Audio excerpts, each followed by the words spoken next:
Я хочу говорить сегодня на теме «Как стать более организованным». Такая проповедь интересная. Как стать более организованным. Вроде бы такая тема не очень набожная, да, как бы, не очень такая религиозная, не очень духовная, как бы, да. Но я вам скажу, что Бог очень организованный Бог. Кто из вас знает, что Бог очень организованный? Бог не просто организованный Бог. Все, что Он делает, все Его дела, Он делает с определенным осознанием дела. Бог все свое дело творит и совершает в определенном порядке. И это то, что больше всего показывает нам Его свойства, как Бог организованный, как Бог заседающий, как Бог, который не разбросанный, как Бог, который глубоко и высоко организованный Бог. Стоит нам посмотреть Бытие, 1 глава. Если вы откроете Библию, сюда было бы неплохо. Есть ли у кого-то там лишняя ручка? Бытие, 1 глава. Спасибо. Написано с 1 же стиха. Это первые слова Библии. Вначале сотворил Бог небо и землю. 2 стих. Земля же была безвидна и пуста. Слово «пусто» и «безвидна» значит хаос. Обозначает хаотично. Земля была хаотичная, неорганизованная, пусто, разбросанная. И тьма над бездной. И Дух Божий носился над водою. И сказал Бог, да будет свет, и стал свет. И увидел Бог свет, что он хорош, и отделил Бог свет от тьмы. И назвал Бог свет днем, а тьму ночью, и был вечер, и было утро, день один.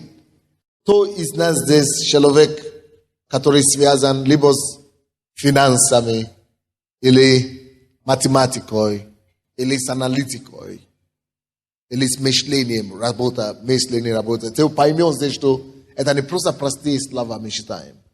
Для меня долго она была простые просто слова. Но когда я становлюсь больше зрелым в Боге и начинаю размышлять больше о Его чудных словах и Писании священном, тем больше мне открывается, что слушай. Оказывается, это все не случайно и не просто так все написано. Здесь я вижу огромный порядок. Даже в этих стихах. Так Бог, во 2 стихе мы видим, Бог видит земля, которая хаотична, безвидна, пуста, ну никакой, тьма, темная, ну ужас. И Бог по порядку идет. Скажите, по порядку. Не слышу. Бог взялся за делом по одному и по порядку. А вы знаете, как мы любим все. Мы не видим Бога, который есть Бог степенный и постепенный. Мы чаще всего видим Бога, который всемогущий, все умеет делать, и который Бог сотворил небо и землю. Это то, что написано в 1 стих. Но потом, со 2 стиха, это как бы умозаключение в 1 стихе. А потом говорит нам степенность и по какому оно все было сотворено. И тут Бог говорит нам и раскрывает нам Его суть и содержание, что Он есть степенный Бог. Он есть какой Бог? Не слышу. Степенный Бог. Он есть степенный Бог. Поэтому Он говорит, Он видит все тьма и пусто, и безвидно и так далее. И сказал Бог. С чего Он начинает? 3 стих. Да, будет свет. Сначала пускай будет свет. Пускай разберусь вообще, в чем дело тут. Он этим самым хочет нам сказать, что все делать сразу невозможно. И ни у Бога не получилось так, ни тем более у тебя не получится так. Скажите кому-то возле вас, все делать сразу, ни у кого не получится. Ни у тебя, если у Бога так не получилось, у тебя тем более. А вы знаете, как мы любим, да? Сразу наехать на все, тише меня. Сразу бросаться на все и одним махом героем, да? А так нельзя. Бог есть Бог порядка. Бог есть Бог степенности.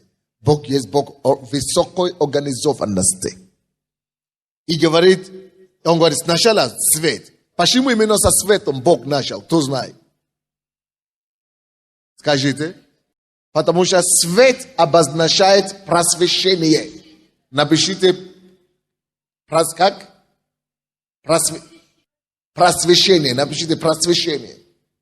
Свет обозначает просвещение. Следовательно, Бог полагает для нас принцип тут. Какой принцип Бог полагает нам? Без хорошего знания или просвещения никакое дело нельзя что? Начинать. Потому что написано, разумный начинает всякое дело чем? Сознанием. Разумный начинает всякое дело только сознанием. Без знаний, достаточного знания, без изобилия знаний, ничего нельзя начинать делать. Поэтому первое, чего Бог начинает, даже творение всей его деятельности, это с тем, чтобы просветить свет во всю эту ситуацию.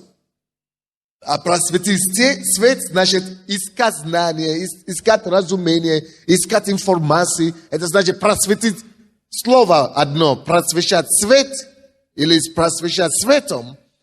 Это уже говорит о многом. Это говорит нам о том, что мы должны искать информации. А вот слово свет на греческом обозначает знание. Это перевод, то же самое. И Бог с этого сознанием начал. А потом пошел дальше. Теперь, когда он уже видит, что свет есть, вообще то, что он делает следующее, абсолютно удивительно. То, что он делает следующее, вообще для меня это такой урок на всю жизнь. Посмотрите, что он сделал следующее. Ну, 4 стих. И увидел Бог свет, что он хорош. То есть Бог не говорит, а я уже произвел свет. Уже есть свет? Давай, ну как что дальше поискать? Нет.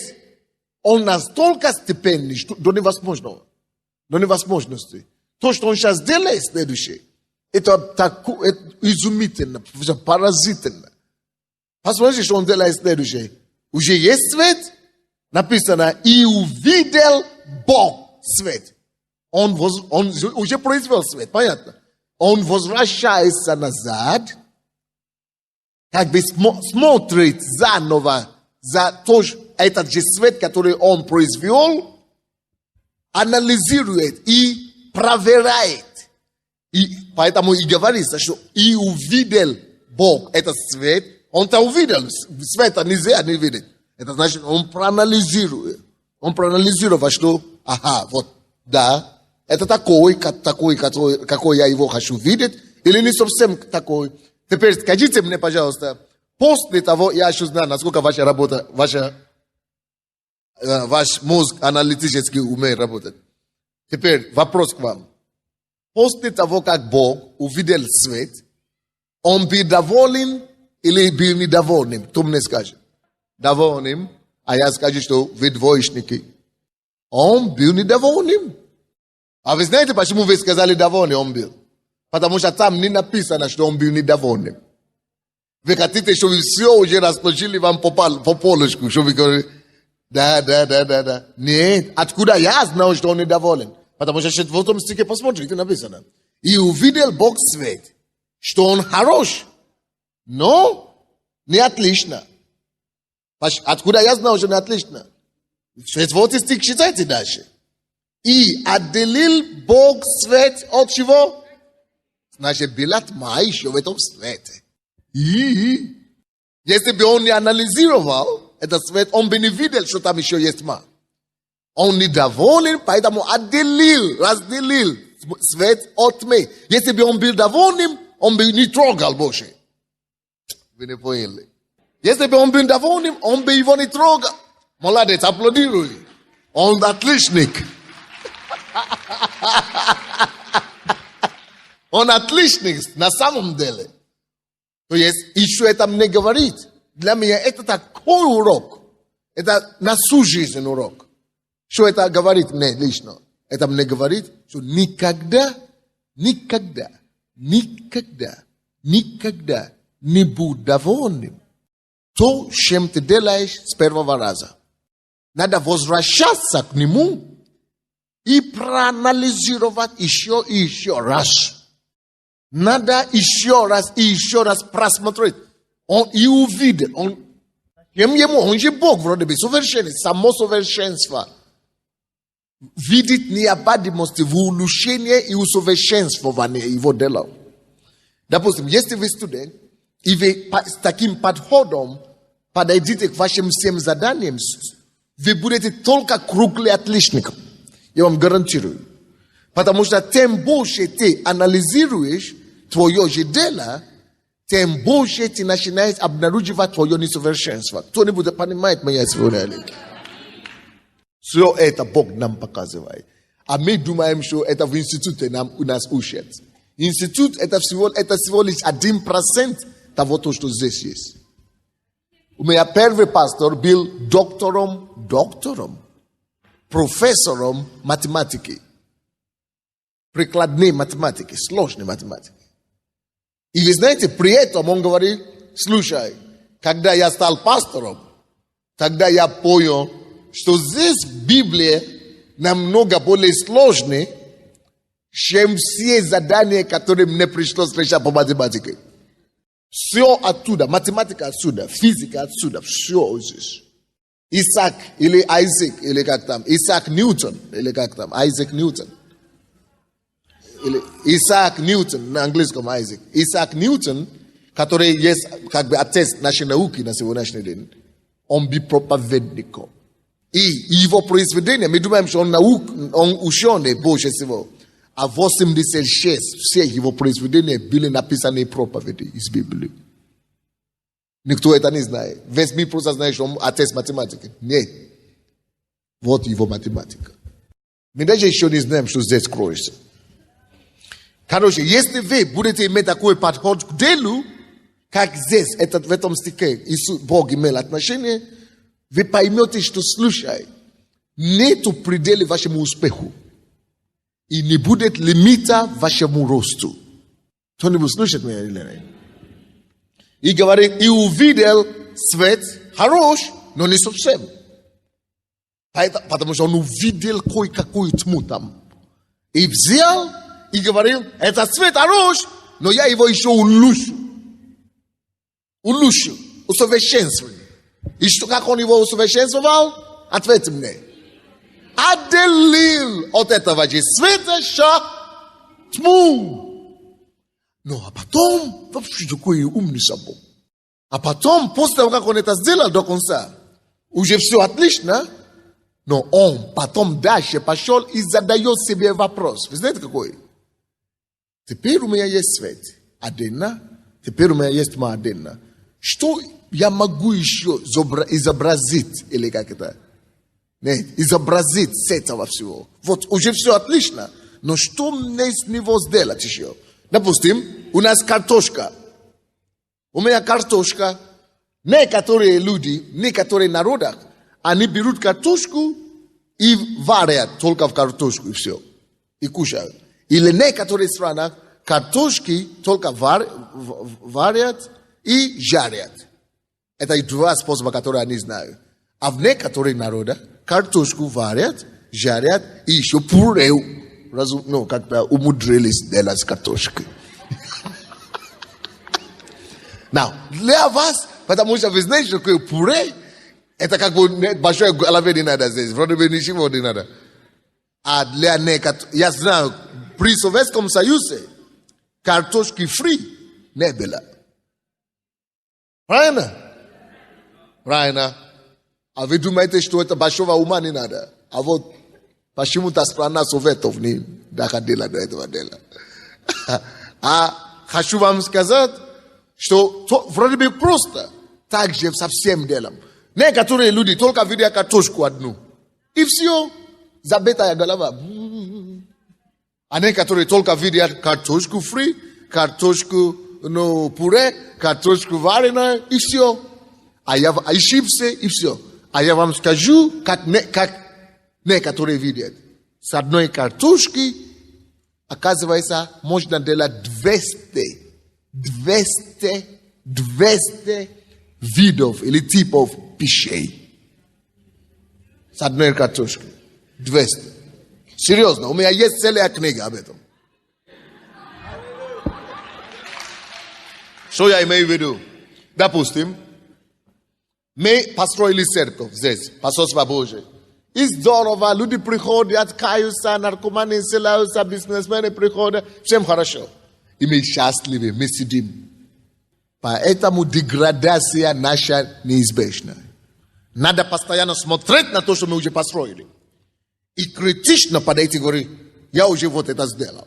Теперь, что я могу изобразить с него? Как я могу его фантазировать? Взять эту церковь, приложи на нем медицину, посмотри, как будет выйти. Возьми эту церковь, положи коммерцию на него, и посмотри, какое сочетание выйдет. Церковь плюс коммерция будет что? Я понял. Процветание. Теперь возьмем церковь плюс медицина, минус болезнь. Здоровье. Но там, где не хватает вот такие изобразительности и фантазии, получается старый традиционный застой. Проблема – мертвость приходит. Неизбежная. Твоя жизнь так и есть. Относительно нашей семьи, некоторые из нас женились, спим вместе, и все. Секс-то есть, а что еще надо? А потом обнаруживаешь, через 5 лет и секс уже не интересно, не удовлетворяет, ничего уже не надо. Потому что Бог создал семью, вместе, чтобы со стороны время от времени смотреть. Изобретать новизну, не в сексе, а в другие. Секс это уже понятно. Теперь дальше куда? Будем ходить каждый месяц в ресторан. А вот раз в году будем уезжать в Крым вместе с семьей. Хорошо, это уже есть. А что, чего мы еще не делаем вместе? Будем ходить по паркам вместе. Хорошо, нет времени, надо находить время. Вот. Что такое? Что делает жизнь все лучше и лучше. Вот, ко всему вот так отношение. Вот что Бог нас учит. Кто-нибудь понимает меня или нет? Теперь, как я сказал нашу проповедь?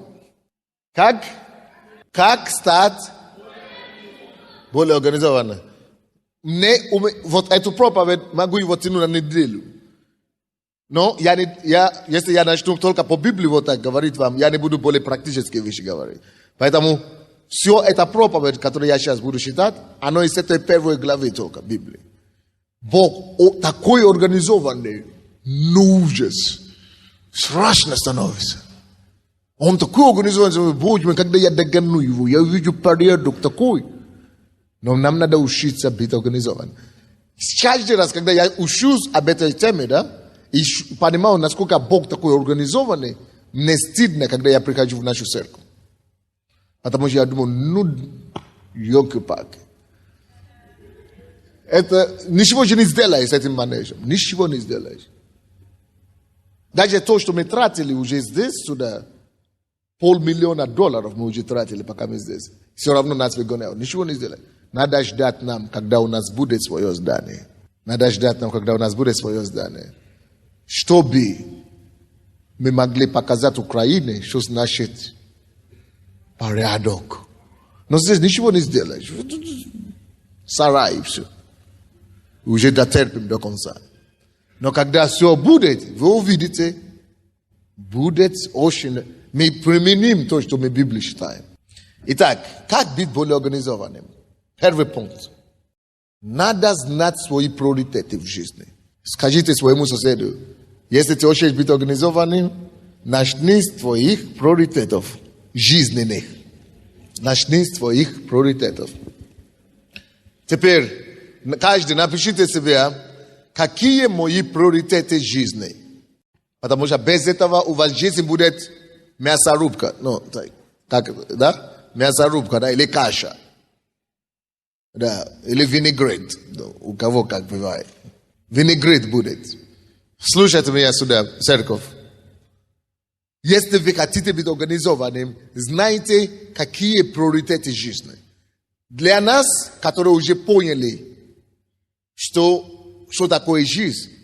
Потому что весь мир, большинство мира, все еще думает, что жизнь это вещь, это что-то. Жизнь это вещь какая-то. Но на самом деле мы это уже поняли, что жизнь это не вещь. Жизнь есть личность. Жизнь нету без Христа. Он говорит, я есть жизнь, путь, я есть путь, жизнь и истина. Истина, путь и жизнь. Он есть жизнь. Иисус есть жизнь. Кто еще не живет со Христом, тот не может жить. Поэтому ему надо, чтобы жить, наркотики надо будет ему. Алкоголь ему надо, чтобы жить. Грех ему надо, чтобы жить. Блуд ему надо, чтобы жить.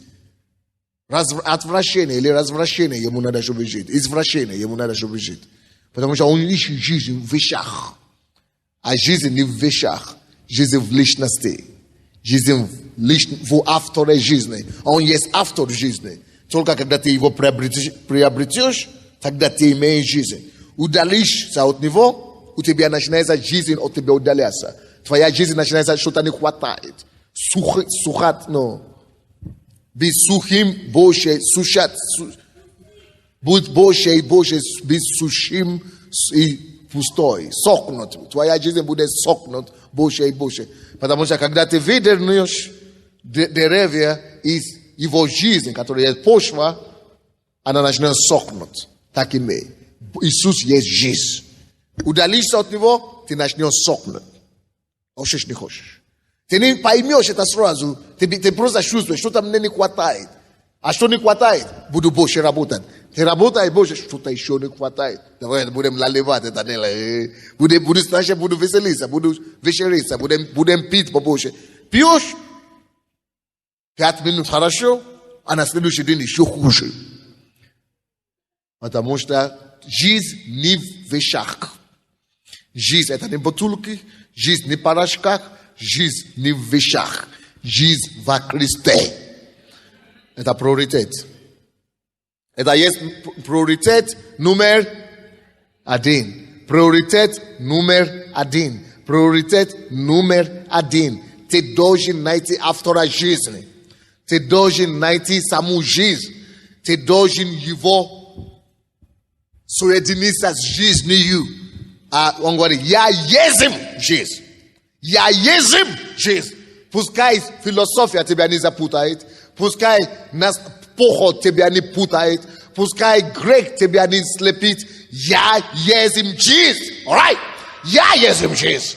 Пускай люди не обманут тебя. Пускай толпа тебя не заведет в заблуждение. Пускай деньги тебя не ослепляет. Я есть жизнь.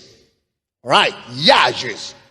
Точно так же, как рыба не может выжить, если она будет жить вне реки или вне воды, так ты не можешь жить вне твоей жизни. Я твоя жизнь. Удались от него, начинай умереть. Приближайся к нему, начнет процветать. Он говорит, все, кто живут со мной, то Бог, это подобно на дерево, посажено у источника, у берега реки, или как там, первый Псалом, у потока вод. Это как дерево, посажено у потока вод. Он обновляется. Будьте такими. Это приоритет номер 1. Иисус есть моя жизнь. Я не хожу в церковь, чтобы ему в гости каждое воскресенье. Я не хожу ему каждый четверг в гости. Нет, он моя жизнь. И все, что относится к нему, это мой приоритет. Я ищу его прежде всего. Я иду навстречу ему прежде всего. С утра, днем, я общаюсь с ним прежде всего. Тем ближе я к нему, тем больше потока жизни во мне впускается. Он есть моя жизнь. И есть, я только потеряю его, я теряю себя. Я только удаляюсь от него, я теряю саму жизнь. Поэтому уразумейся, пойми свет, получи свет для жизни. А это есть свет. Что жизнь не в вещах, не в поисках, не в телевизоре, не в Голливуде. Это попытка тех людей, которые не нашли жизнь, найти. Это их поиск. Выразить. Но это фальшь, который никогда не может заменить той личности Христа. Он моя жизнь. И это есть приоритет всех нас. Поэтому мы ищем, это следовательно, мы говорим, все моя жизнь, все мои деятельности, все мои работы вокруг самой главной сути моей жизни. Моя жизнь есть Христос, поэтому все, что я делаю, все должно быть вокруг, вращаться вокруг моей жизни с Богом, моей веры в Бога, во Христа Иисуса. Это значит, стою с утра, говорю с Ним. Я лично думаю, каждый верующий должен иметь минимум времени, когда он общается с Богом. Если ты будешь Бога второстепенно ставишь, говоришь, когда я потом, то никогда не станет серьезным. То есть дьявол тебя все равно увезет, рано или поздно. Надо уделить время конкретно. В течение часа я читаю Библию и молюсь. В течение часа в день. Хотя бы час в день надо общаться с Богом. Чтобы он прочистит тебе дорогу в течение сегодня. Но если вы служитель, вообще хотя бы 2 часа надо проводить с Богом каждый день. Это я так советую. Но надо расти. И самое главное, чтобы это было постоянно. Окей. Это значит, конечно, мы ищем возможности, чтобы наполнять себя этой жизнью. Через проповеди, когда мы ходим слушать. А раз в неделю ходить на проповеди, это вообще шутка. Надо больше питать. Если не получается больше ходить, покупай кассеты. Машины слушай, наполняй себя жизнью. Дома слушай, наполняй себя жизнью. Он наша жизнь. Теперь найдите себе второй приоритет. Какой должен быть второй приоритет в жизни человека? Я думаю, должен быть второй приоритет ты. Если ты не женат. Ты должен быть второй приоритет. Даже если ты женат. Ты второй приоритет. Иисус говорит, возлюби ближнего, как самого. Не понял. Пастор, иди сюда на минутку. Как это Иисус говорит? Слушайте его заповедь внимательно. Он говорит, самая главная заповедь – это любовь. Возлюби ближнего, как самого. Еще раз. Заметьте это слово внимательно. Возлюби ближнего, как... Я раньше думал, это обозначает, возлюби ближнего точно такой же любовью, как ты. Я думал, это обозначает, возлюби ближнего, как ты хочешь, чтобы он любил тебя. Но теперь я понял, не только так, это есть такое, но вообще-то это обозначает, возлюби ближнего, как ты сам себя любишь. Как самого себя. Ты должен сам себя полюбить сначала. Ты должен сам себя принять сначала. Ты должен сам себя воспринять, возлюбить. Братья и сестры, я вам скажу, это честное слово. Те, которые сами себя не воспринимают, им тяжело, туго других воспринять. Тот человек, который сам себя не любит, он сам себя ненавидит, он сам себя противится, ему плохо внутри, он проклинает себя, он даже других не может замечать, тем более любить их. Ты сможешь быть способен любить других только настолько, насколько ты сам себя воспринимаешь, любишь. А если ты сам себе отвратительный, как ты не стараешься, ты будешь тоже отвратительно относиться к другим. Если ты сам себя раздражаешь, ты будешь других раздражать.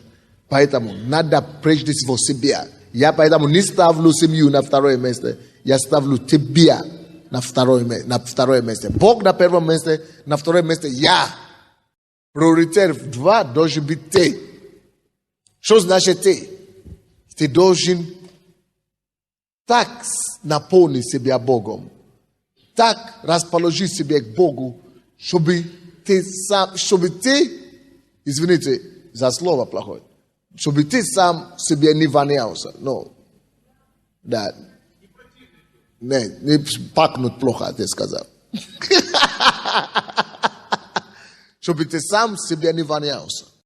Если не вонял, да. Если ты сам себе будешь вонял, все, ничего не будет. Надо так себе поставить порядок, чтобы ты сам не смердил. Потому что если ты смердишь, уже все. Остальное уже, как тебе не ушит, как тебе это самое, ничего уже не будет. Сам смердишь внутри. Морально, духовно, душевно. Может, плоти ты еще накрашенный какой-то или какой-то не. Или не замешал, но сам себе внутри, ты сам знаешь, тут запах плохой. А что это значит? Это значит, что ты сам себе не нравится, как ты поступаешь.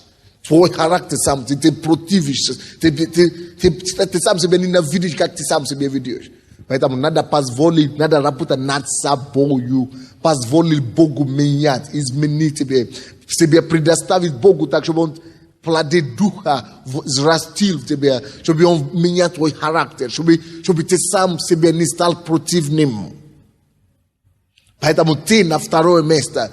Ты должен заботиться о себе, ищи Бога, чтобы Он тебе помог очиститься изнутри. Это я таким был. Я был верующий. Я смотрю телевизор.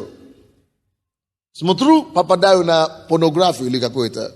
Смотрю, я думаю, не хочу смотреть. Но я посмотрю на 2 минуты. Смотрю, оказывается, не 2 минуты, но 2 часа.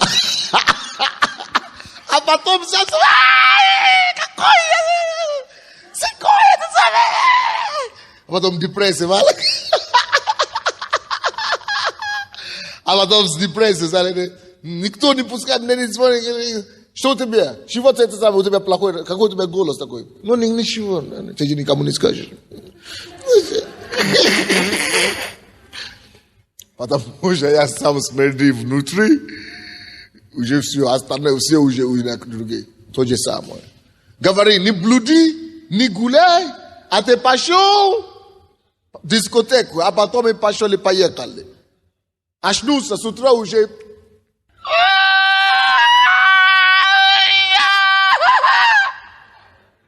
Смердит, короче. Говорили тебе, же не идти туда. Поэтому с чего надо работать, работу начинать? Сначала надо начинать работу с того, чтобы работать над теми вещами, которые тебя делают сам себя противным. Позволь Богу работать над этими твоими моментами, которые... Это самое. Укрепись в эти все моменты. Убегай от них, сам сделай себя красивым внутри. А я знал одну девушку, которая пришла ко мне и говорит, пастор, не знаю, я знал, что я сама никакая. А она такая симпатичная, ты никогда не подумал, что она никакая. Но она сама знает истину. Каждый знает истину. И говорит, почему я к вам пришел? И пришла. Потому что в меня влюбился какой-то брат. Или за мной ухаживает какой-то. Он такой успешный. Он такой хороший, что я боюсь прямо, что я его разрушу жизнь. А я-то знал, кто я такая. С одной стороны, я думал, мне же везет, мне повезло, пускай. Попадется, мне, значит, повезло. А в другой стороне, я же верующий, я знал, что я еще никакая, я противная. А он такой, честная девушка, искренняя.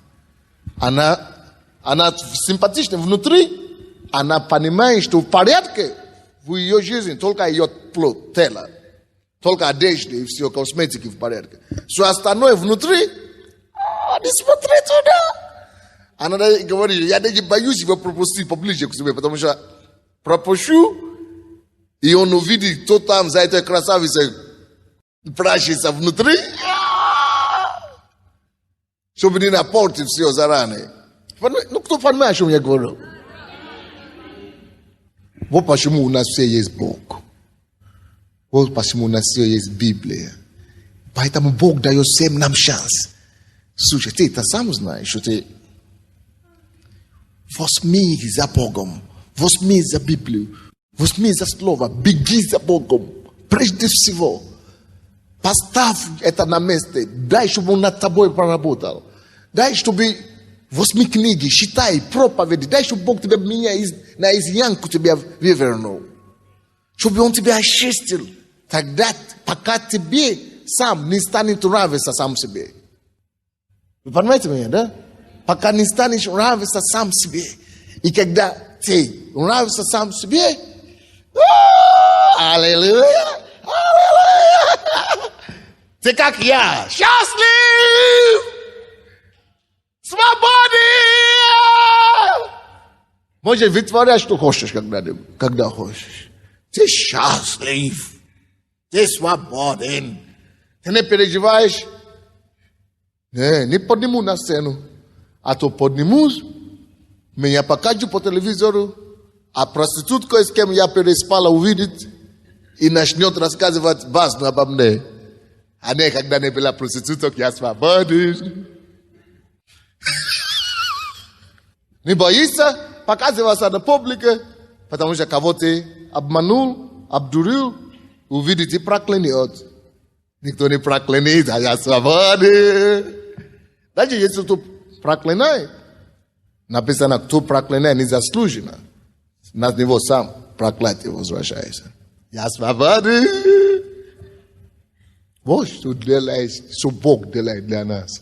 Надо стоять на первом месте, надо организовать себя. А это организация. Допустим, я имел эту проблему. Я говорю, как мне с этого? Я делал разные планы. Надо организовать планы. Вот у меня еще есть гнев. Я еще раздражаюсь. Я где-то могу еще накричать. Не только на моих подчиненных, но и на родную мать могу кричать. Есть такие, которые могут на родные матери накричать. Повесить голос. А есть такие, которые могут повесить голос на родную жену. Подумай, что они с джунгля прямо. Есть такие. То есть ты знаешь, что у тебя такие проблемы. Перечисляй их. И начни смотреть, как мне работать над собой. Как мне себя исправить.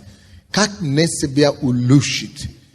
Какое слово я могу принять к этому. Какую проповедь к этому. Как я могу начни работать над собой. Допустим, когда я смотрю эти телевизоры, и я попадался постоянно, я говорю, хорошо, буду смотреть только мелодрамы, такие хорошие фильмы. А потом понял, что нету хороших, потому что я тоже попадался. А мне жалко, не хотелось сказать, не буду смотреть вообще художественные фильмы, не жалко. Хотелось смотреть иногда хорошие от тебя. Потом я говорю, какой жалко, а что я теряю вообще? Ничего не теряю. Отмакивает руку, рукой, Вообще ничего не буду смотреть. Если уже такое дело, все, бойкот объявляю во все голливудские самые.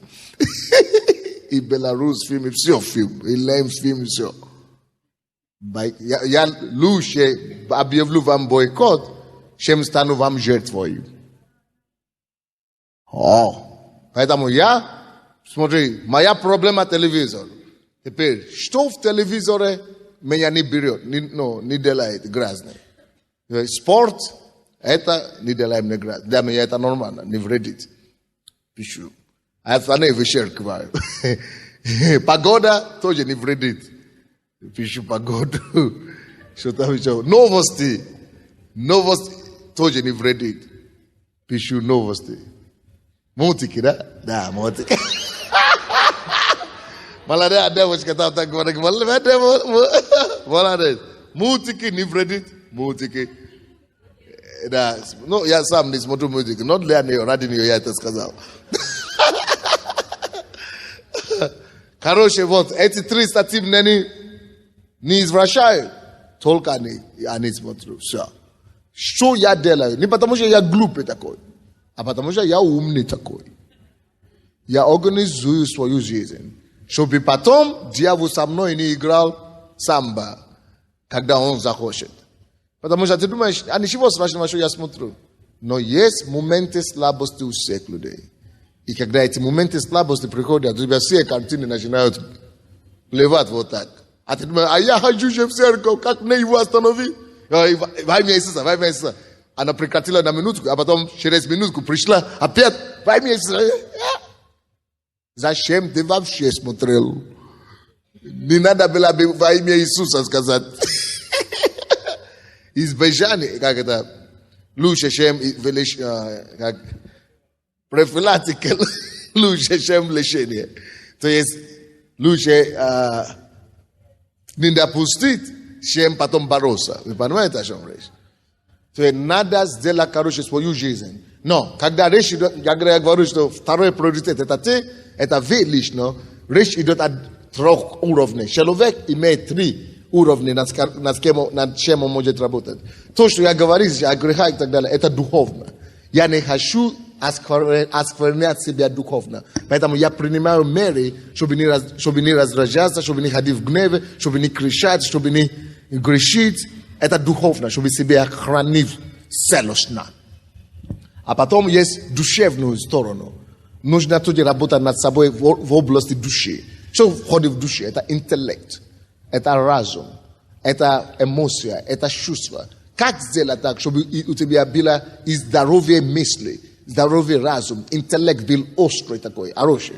И чтобы чувства были здоровые, чтобы эмоции были чистые. Во-первых, начнем с интеллектом.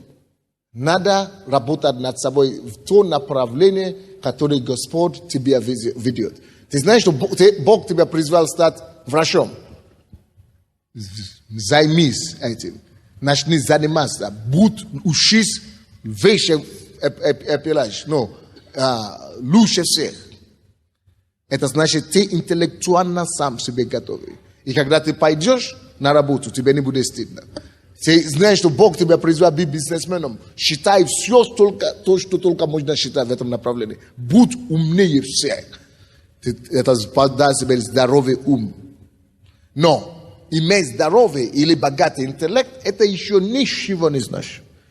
Я знал профессора, идите в тюрьму. От 5 до 7% всех, которые там сидят, это люди, которые имеют докторскую и профессорскую степени. За преступность сидят. Кто-то из них насильник. Кто-то из них бьет жену. Кто-то из них убил кого-то. То есть большая голова, это еще не значит хорошая жизнь. Вы понимаете меня, да? Итак, у интеллект надо поставить на место. Но чтобы балансировать интеллект, состояние жизни, надо обязательно найти принципы Слова Божьего. Слово Божье – это то, что спасает нашу душу. Это то, что помогает работать. Потому что когда ты читаешь разные информации, мирские, твоя голова начинает плевать. Поэтому надо Слово Божье, чтобы его прочистить, балансировать. Аминь. Слово Божье. Поэтому нужно обязательно читать Слово Божье. Не просто ради читать, а чтобы находить принципы оттуда. Принципы это тебя держат в узкую дорогу. Написано, что широкая дорога, которая идет в ад, а узкая ведет к жизни вечной. Вот Слово Божье это то, что дает нам держаться узкой дорогой. А чтобы эмоции и чувства не играли фонограмму там, где тебе не нужна фонограмма. Это надо смотреть, на что твои глаза смотрят, на что, к чему ты прикасаешься, чем ты расслабляешься. Потому что если ты расслабляешься порнографией, может быть, не берет, пока ты смотришь. Но потом, когда тебе не надо, начинает играть, твои мысли начинают играть такую музыку, которая тебе не надо. Потому что многие люди думают, что изнасилование и извращением и агрессией, сексуальной и так далее, что приводит к этими занимаемся только больные люди, которые с нарушенной психикой. Это неправда. Это все зависит, чем ты заправляешь. Если ты смотрел эти все кино и так далее, оно остается шушу там. И ты становишься ненормальным, шушу, ты даже не замечаешь. Становишься ненормальным. И они начинают диктовать твоим эмоциям. Поэтому не обязательно быть больным на голову, чтобы делать зло. Большинство людей, которые попадают в тюрьму, они как раз меняемые. Но то информация какая-то была закладывана или вложена в их системе, которая уже сыграла на злую шутку, когда им не надо было. Это называется сферу душа. Душа – это интеллект. Мы должны контролировать, какие информации мы держим. Плотью, какую информацию мы туда пропускаем. Через картины, прикосновения и так далее. Чем мы расслабляемся. Потому что хочешь, не хочешь, то, что мы пускаем в себе, потом диктует нам наши действия. То есть то, чем вы питаетесь информационно, зрением, ушами, они потом будут диктовать вам, как вам поступать. Это понятно, нет? Те информации, которые вы пускаете. Поэтому некоторые вещи не надо вообще смотреть. Слышать не надо никогда в жизни. Потому что ты потом будешь так поступать. Почему, допустим, 80% мужчин украинских и вообще бывшего Советского Союза говорят сквернословие, говорят мать. Некоторые люди говорят, я сам не понимаю, что они говорят, я думаю, они по-русски говорят. А потом мне говорят, нет, это по-русски, он только просто он проклинает, он что-то ругается, да. Почему люди так говорят? Потому что они где-то слышали. Никто не рождается с ребенком матери, чтобы начинать ругаться. Я, допустим, не знаю эти слова, только где-то я слышал. Только. Все методы такие. Если ты не слышал когда-то, ты бы никогда его не знал. Аминь. Все, что тебе входит, хочешь, не хочешь, потом начинает искать, как ему вырваться. Видите? А потом возможность раздражения, или кто-то тебя обидел, она начинает вырываться. Такой силой, который тебе не нравится. Ты потом, то есть, надо контролировать вообще, чего мы разрешаем войти в нас. Надо контролировать, что мы пускаем в себя. Надо контролировать, что мы пускаем в себя информационно. Надо контролировать, что мы пускаем в себя зрелищно. Надо контролировать, что мы пускаем в себя на уши. И через прикосновение и так далее тоже. То есть это все важно, друзья. Окей? Теперь третий. Если мы говорим, что ты на втором месте. На первом месте Бог, на второе место ты. Значит, кроме того, что мы защищаем себя и заботимся о себе духовно, мы также должны заботиться о себе душевно, о котором мы уже говорили. Третье направление есть, где мы должны о себе заботиться. Мы должны заботиться о себе физически. Физически нужно заботиться о себе. Что значит физически? Это значит, что ты не должен ходить как бомж, который воняется, и никто не хочет сидеть рядом с собой в церкви. Знаете, извините, к сожалению, как бы это ни прискорбно не звучал, иногда мне даже самому пастору мне тяжело здесь танцевать. Не скажу почему. Потому что некоторые люди, у них такой аромат, как будто они из-под земли живут. Из-под земли вышли. Плохой запах. Ради вас была создана деодорант, чтобы вы знали, между прочим. Перфумы, да? За нам была создана. Не для животных, не для корова в селе и так далее. Не для нас, между прочим. А я пришел к Богу, пришел в такую церковь, где говорят, если именно такой дурный запах ему нравится, ты значит, ты святой, значит, ты такой чистый. А если они попробуют услышать, что у тебя деодорант или какой-то перфум какой-то, грешник какой.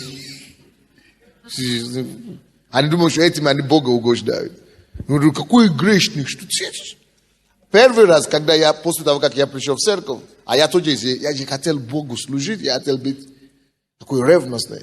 И я тоже удалял, выбросил это все. А потом первый раз я пришел к одному, который нормальный, верующий. Пришел к нему в общежитие. Я уже сюда приехал, а я уже отстранился от этих вещей. Надо же быть святым такой-то, серьезным такой. И смотрю, во-первых, он смотрит телевизор. Ну, ничего себе, какой у него телевизор в комнате. Как у него так? Он, наверное, грешник. А потом он оделся, взял какой-то одеколон, какой-то ороч, такой дорогой, французский. И говорит, и брызгает. Фу-фу-фу. Я говорю, ну, грешник, еще наглый. Присутствие другого брата, это самое еще использует одеколон. Ему даже не стыдно, что он, мало того, что он тихари это делает, он еще, ну, наверное, вам не понятно все это. Короче, есть такие движения, они говорят, они верующие, что они думают, что этим они Бога... От всего отказываются. Они думают, что этим они Богу служат. Это такой... То есть какое-то, ну, отклонение какое-то нездоровое. Наоборот, Бог говорит, что ты на втором месте. Ты должен заботиться о себе не только духовно, но и душевно, интеллектуально, эмоционально, чувства и так далее. А потом тело твое надо привести в порядок. Ну что то, кому ты делаешь славу, когда ты сюда приходишь, ты смердишь, извините. Ты же не умер еще. Единственному человеку. Правильно, да?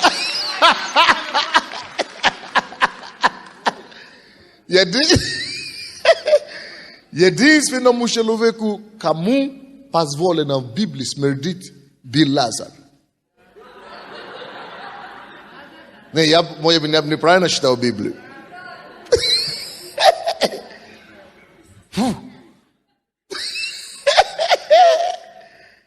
Даже когда его Иисус воскресил, он сразу говорит, идите, распустите его, выбросьте этот смердящий, это самое, чтобы его не позорили.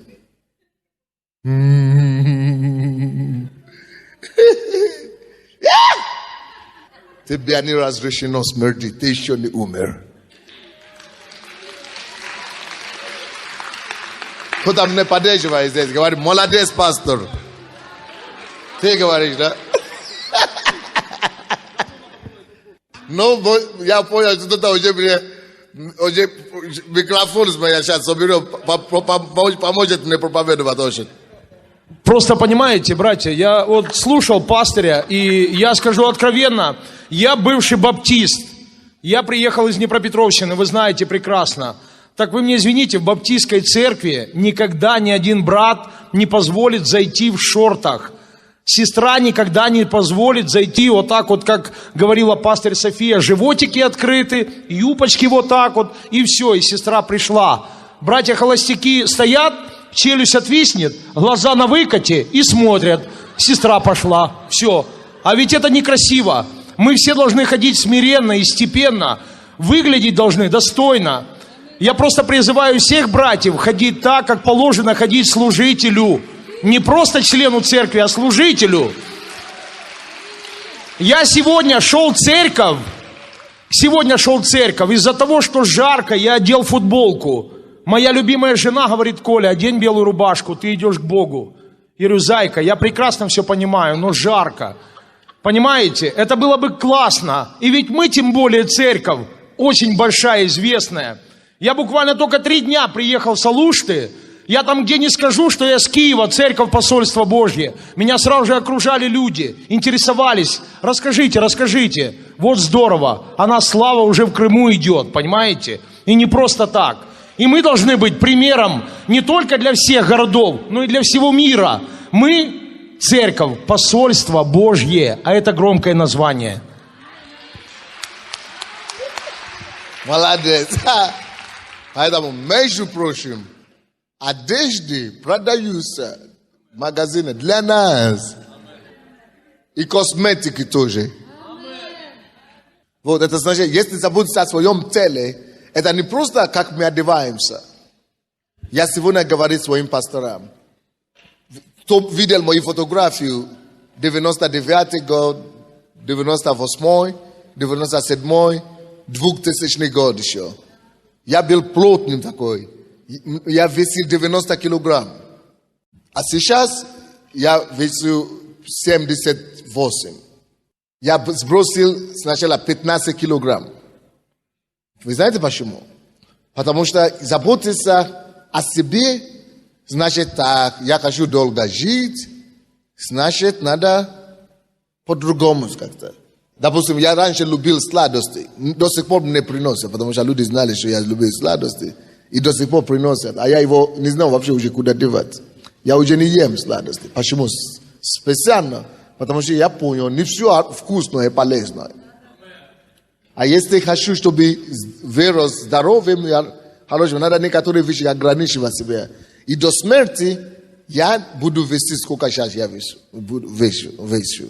То есть это система. Я поставлю себе, то есть надо заботиться о себе в все направления, если ты хочешь, чтобы, вот, я думал, у меня получится. 70 лет я буду до 80. Я так поставил себе границу. Вот, 75 до 80. Вот в этом промежутке, не больше. Но будет стабильно 78. Это то, что мне надо. То есть, почему? И кушать правильно, чтобы потом, сейчас не видно, чтобы, но в старости она начинает чувствоваться, если ты плохо кормил себя и так далее. Поэтому, чтобы я уже начинаю думать сейчас о том, когда мне будет 70, чтобы я был еще крепким. Теперь надо уже сейчас питаться здорово и пить, и кушать и так далее. То есть надо, то есть приоритеты. О приоритетах мы говорим. Все это есть Бытие первой главы. Но у меня пункт здесь 8 или 10. Я вам дал только 2 пункта. Приоритет 1 Бог, приоритет 2 ты, остальные 8. Не знаю, мы в воскресенье продолжим. Дайте Богу славу. Спасибо, пастор. Я прошу прощения. Господь, мы благословляем мои братья и сестры сегодня. Дай нам поставить Тебя нашим приоритетом. Быть богоискателем и понять, что Ты есть жизнь. Ты есть жизнь. У нас нет жизни вне Тебя. Дай нам, Господь, окружить и находить жизнь в Тебе. И, Господь, во-вторых, помоги нам заботиться о себе, душе, духе и плоти, чтобы всесторонне мы могли явить Тебе славу. Благослови всех Твоих детей сегодня. Защити нас, храни нас, веди нас, прославься у нас и через нас. Во имя Иисуса Христа. И весь народ Божий сказал Аминь.